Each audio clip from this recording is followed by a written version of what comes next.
Hello guys, magandang hapon. Dito tayo sa Magallanes, no? Hapon na. Pauwi tayo guys. Shout out pala sa ating mga lahat ng mga viewers. Ilang araw tayo hindi na nakapag-live dahil wala tayong pang-expenses sa pang-load, no? So, ngayon nakapag-load ta kaninang umaga. Maraming salamat sa inyo uli, no? Makapag-live ta ngayon. Shout out pala sa ating mga lahat ng mga viewers. Shout out din sa ating lahat ng mga OFWs. Thank you sa inyong lahat sa pagsubaybay mga kababayan. Tayo po ay mag-react dito sa pangyayari. Sa lahat-lahat nating mga nanonood. Ulitin ko, shout out sa lahat, lalo na sa mga DDS vlogger. Shout out. Mabuhay po tayo mga DDS vlogger. So, mga kababayan, dito tayo mag-react. Ang pangyayari tungkol kay Duterte, no?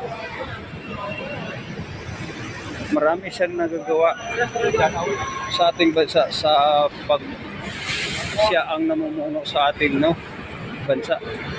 Siya build ang mga proyekto, no?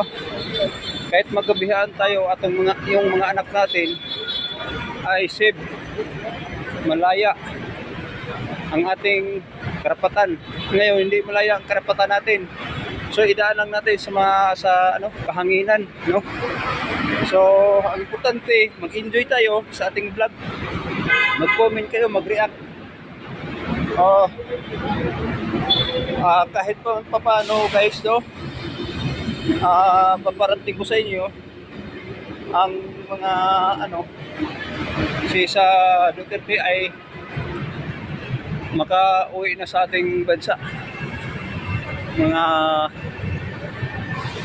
January yata o basta mapauwi na yan.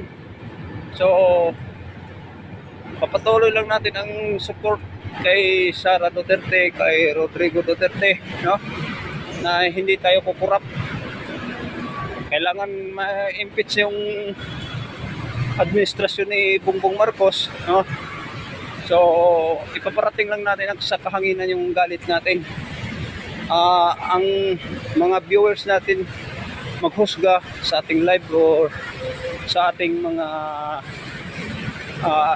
komento sa social media. So maraming